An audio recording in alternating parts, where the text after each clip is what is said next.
rappresentante di un'istituzione, un'associazione come la CISL, come pensi di riuscire a tradurre in realtà le indicazioni che dava Paolo Galdrin di fronte a un mondo, uso questo termine, un mondo che ti pone davanti a legge sulla rappresentanza, salario minimo, cioè a iniziative, a una strada che va apparentemente, poi invece mi dici che le strade si congiungono, ma va apparentemente in senso contrario rispetto a quello che ha detto Feltrinelli, ma che hanno detto anche prima Sacconi e Donazzani. Cioè è possibile riuscire a imporre un ruolo di rappresentanza da un livello territoriale, laddove invece sembra che l'aspetto territoriale sia totalmente marginale, l'ascolto sia una questione relativa. Pensi di riuscirci? E come? Poi all'interno ci sono anche, ovviamente, di questa domanda ci sono i giudizi e le tue opinioni rispetto a legge di rappresentanza e salario minimo. Bene, intanto grazie a Roberto, al Confartigianato, per l'invito, è veramente un pomeriggio stimolante e importante. Allora io penso che rispetto al tema che poneva adesso Mario Gervasutti, penso che chiamiamola così, la voracità legislativa della politica sia direttamente proporzionale alla sua debolezza. Debolezza nel senso che veniva spiegato prima da Elena Donazzani. Ecco, da questo punto di vista, io riprendendo sul ruolo parti sociali, politica, devo fare un passaggio, come veniva detto prima da Maurizio Sacconi, identitario, perché poi ci sono concezioni diverse. Una delle problematiche oggi, anche nel ruolo che le parti sociali possono svolgere, è anche la diversità di approccio all'idea di democrazia, e mi sento di fare queste riflessioni identitarie sull'organizzazione a cui appartengo, perché le vedo molto simili alla storia e alla cultura di Confartigianato.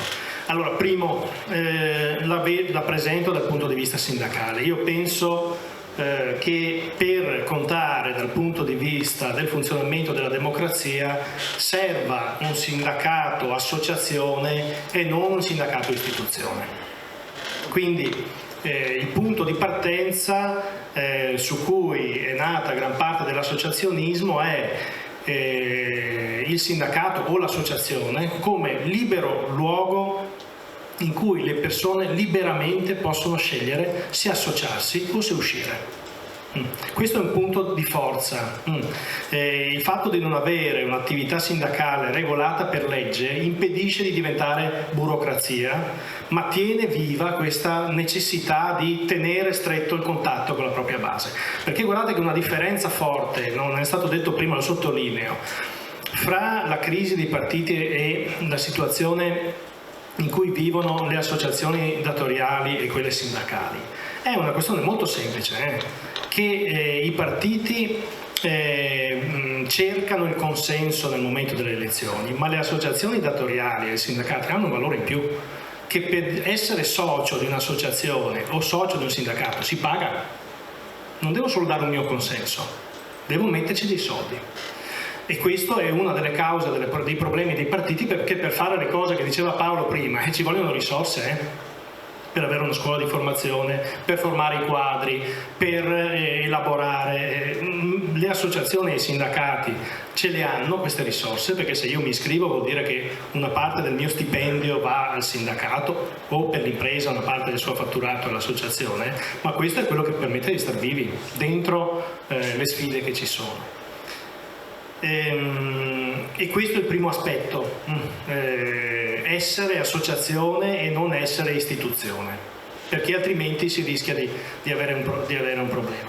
Il secondo, che il ruolo, per come lo vive l'associazione di cui faccio parte, non è di essere un attore di lobbying, cioè io non chiedo alla politica di fare le cose che vanno bene ai miei associati, ma io prima di tutto chiedo alla politica che mi lasci libero di fare le mie azioni di contrapposizione, di lotta, di negoziato per arrivare a un accordo con la mia controparte. Cioè io ritengo che il compito principale che ha un'associazione è quello di esigere la libertà di movimento. E la contrattazione, d'altra parte, cos'è? Un'organizzazione che rappresenta i lavoratori, che incontra un'impresa o un'associazione di imprese, liberamente scelgono di incontrarsi, potrebbero non farlo, liberamente scelgono di riconoscersi, individuano delle problematiche comuni e trovano una soluzione comune. Questo è un contratto. Nel momento in cui interviene una spinta che obbliga l'impresa a parlare col sindacato o viceversa obbliga il sindacato a parlare con l'impresa, non siamo più dentro un meccanismo di libera contrattazione. Per questo motivo noi siamo fortemente allergici a qualsiasi intervento legislativo che vada a influire su questo libero gioco di scambio, di contrapposizione se serve, e anche di reciproco riconoscimento. E quindi da questo punto io ricordo, non l'ho vissuto direttamente, però me l'hanno insegnato, perché una delle cose di cui vado fiero della mia organizzazione è che è una scuola sindacale forte, che quando è stato fatto lo statuto dei lavoratori per legge c'era una parte forte della CISL che era contraria. Lo slogan era: il nostro statuto è il contratto. E negli atti parlamentari c'è la testimonianza dell'allora segretario generale della CISL che diceva: questa è un'intromissione nella libera azione sindacale rispetto al fatto che ci fosse una legge che stabiliva i diritti sindacali, perché dovevano essere conquistati col contratto. Allora questo l'ho detto un po' come premessa, no? Questo perché l'identità è importante, ma perché altrimenti si rischia di non capire quello che sta succedendo e anche la posizione da assumere, secondo me, secondo noi, secondo la mia organizzazione, sui temi che sono all'ordine del giorno. Legge sulla rappresentanza, legge sul salario minimo. Allora io faccio un piccolo inciso su questi temi, perché sono temi dopo che riguardano tutti. C'è un problema che è stato individuato semplificando e forse anche banalizzandolo nel tema del salario minimo per legge. C'è un problema invece che è molto diffuso nel mercato del lavoro di oggi, che è quello del lavoro povero, perché effettivamente le dinamiche di sviluppo che si sono avute negli ultimi 20 anni hanno portato una serie di lavori a essere svalorizzati, impoveriti. Però il tema del lavoro povero è un concetto complesso. Chi sono oggi i lavoratori poveri? Penso per esempio ai fenomeni come quello del caporalato, che non sono borderline fra la legalità e l'illegalità, sono più illegali che legali. Quindi anche qui un intervento legislativo serve molto meno che un'azione di controllo, di repressione delle violazioni. Dov'è il lavoro povero? È nel fatto che oggi una donna su 5 in Veneto che lavora ha un contratto di part-time involontario, cioè non chiesto da lei. Io ho visto contratti, ho anche lo screenshot se volete, di 3 ore settimanali. Allora io posso avere il salario orario che voglio, ma con un contratto di lavoro di 3 ore settimanali cosa c'è dietro? Dove sono le forme di lavoro povero? Sono delle forme di appalti, subappalti, terziarizzazioni selvagge, soprattutto in alcuni settori, che devono essere riportate dentro una regolamentazione. Ci sono poi, dentro al lavoro povero, situazioni di lavoro che ha una retribuzione oraria troppo bassa. Ci sono anche quelle, ma sono una parte di tutto il tema del lavoro povero, che non si risolve stabilendo un salario orario minimo. Si risolve con un intervento molto più complesso. Secondo aspetto, come decidiamo il salario minimo? Lo facciamo con una legge. Allora noi abbiamo fatto come CISL una ricerca sui dati INPS soprattutto, no? Si parla di più di 1000 contratti censiti al CNEL, quelli firmati dalle associazioni riconosciute al CNEL sono 923, i contratti firmati da CGIL e CISL UIL sono 210 circa, ma i contratti veramente applicati che si rilevano dai flussi EMENS inviati all'INPS sono circa la metà di quelli che sono depositati al CNEL. Per dire, dei contratti CGIL e CISL-UIL su 210 firmati sono circa 180 quelli che vengono effettivamente utilizzati. Cosa ci dice questa ricerca? Ci dice che i 923 contratti, qui dalla nostra ricerca non abbiamo il lavoro agricolo e quello domestico, perché hanno modalità di gestione che avrebbero bisogno di una ricerca a sé, però dei 923 contratti coprono 12.991.000 lavoratori. I 210 contratti di CGIL e CISL-UIL ne coprono 12.171.000. Quindi sostanzialmente i lavoratori coperti sui flussi EMENS da contratti pirata sono 820.000, che sono il 6,3% dei totali. Allora, come riconduciamo questi contratti a un salario minimo che sia quello stabilito dalla contrattazione nazionale, diciamo quella di CGIL e CISL-UIL, perché varie ricerche dicono che i contratti pirata, chiamiamoli così, firmati da associazioni datoriali e sindacali poco o per nulla rappresentative, hanno un gap salariale che è intorno al 20-30% mediamente rispetto a quelli firmati da CGIL e CISL-UIL. Allora, serve una legge sulla rappresentanza? Noi diciamo di no, noi diciamo che serve semplicemente che venga riconosciuto come applicabile in un dato settore il contratto nazionale che è maggiormente applicato già adesso tramite i flussi EMENS. Quindi servirebbe semplicemente un atto che imponga a tutti quelli che sono dentro quel settore lì, per non fare concorrenza sleale alle altre imprese, di applicare il contratto maggiormente applicato. Questo porterebbe ad ampliare la platea di persone coperte dai contratti da CGIL e CISL-UIL che hanno, guardate, nei minimi tabellari molto spesso contratti inferiori ai fatidici 9 euro previsti, lordi previsti dal disegno di legge di Catalfo. Ma se andiamo a calcolare il trattamento economico complessivo, cioè anche l'incidenza sul salario orario di tutte le previsioni contrattuali aggiuntive, vanno a superare nel 90% dei casi il salario anche dei 9 euro. Ma restano dei tabellari anche con il trattamento economico complessivo che sono al di sotto dei 9 euro, ma di fatto nei contratti nazionali sono quelli che riguardano i primi livelli di inquadramento, che come voi sapete molto spesso è un salario d'ingresso che dopo un certo tempo si passa al livello successivo. Quindi da questo punto di vista un'analisi attenta di quello che è il funzionamento reale del mercato del lavoro permetterebbe di affrontare questo tema, di superare il problema del lavoro povero senza dover ricorrere a una legge. Allora, questo che sarà una delle discussioni sulle quali Luigi Sbarra, come segretario generale della CISL, focalizzerà l'attenzione nel rapporto con il governo, è uno dei temi centrali di questo tempo. La riflessione che noi facciamo, se si deve intervenire per legge sulle tematiche del lavoro, il tema non è né la legge sulla rappresentanza, che non serve, né il salario minimo. Se il legislatore vuole intervenire sui temi del lavoro, che intervenga sui temi con una legge di sostegno alla partecipazione dei lavoratori alla vita delle imprese. Parliamo soprattutto per le imprese più grandi, perché nelle imprese rappresentate dal Confartigianato noi abbiamo già un sistema di partecipazione che è la bilateralità.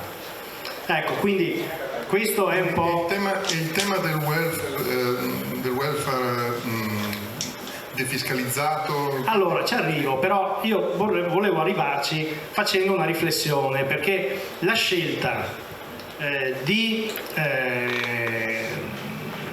Confartigianato e della CISL, insieme con le altre associazioni datoriali e sindacali, di più di 30 anni fa, è stata proprio quella non di chiedere interventi legislativi né di attendere una legge, ma è stata quella di agire sulla base della propria rappresentanza, mettersi intorno a un tavolo, riconoscersi reciprocamente e costruire un sistema di relazioni industriali avanzato che adesso, come veniva detto prima, ormai viene dato per scontato, si applica in tutta Italia.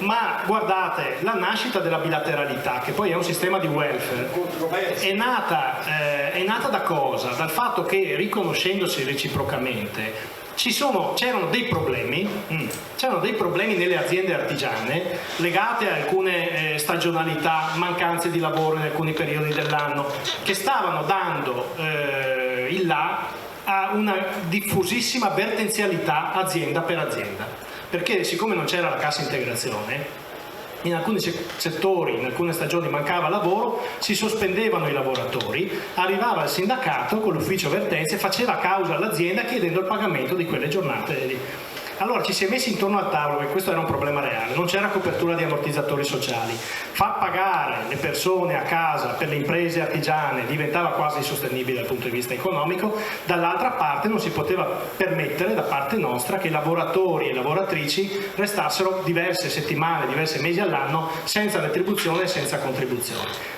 Lì ci si è messi intorno al tavolo e si è costruito il sistema della bilateralità, che ha previsto la modalità di gestione di questo tipo di problema, costruendo gli accordi di sospensione e stabilendo una contribuzione da parte delle imprese, prima nella ceramica col FALAC, poi nell'EPAV, che permetteva di dare un sussidio ai lavoratori che restavano a casa. E nel contempo si è fatta la causa nei confronti dell'INPS per riconoscere quei periodi dal punto di vista contributivo come disoccupazione. È nato da lì l'EPAV, è nato dal mutuo riconoscimento di un problema che era un problema per le imprese e un problema per i lavoratori. Invece di darsi appuntamento in tribunale si è deciso di fare un accordo, quindi di decidere fra le parti come gestire quel problema, e questo ha fatto nascere un sistema virtuoso.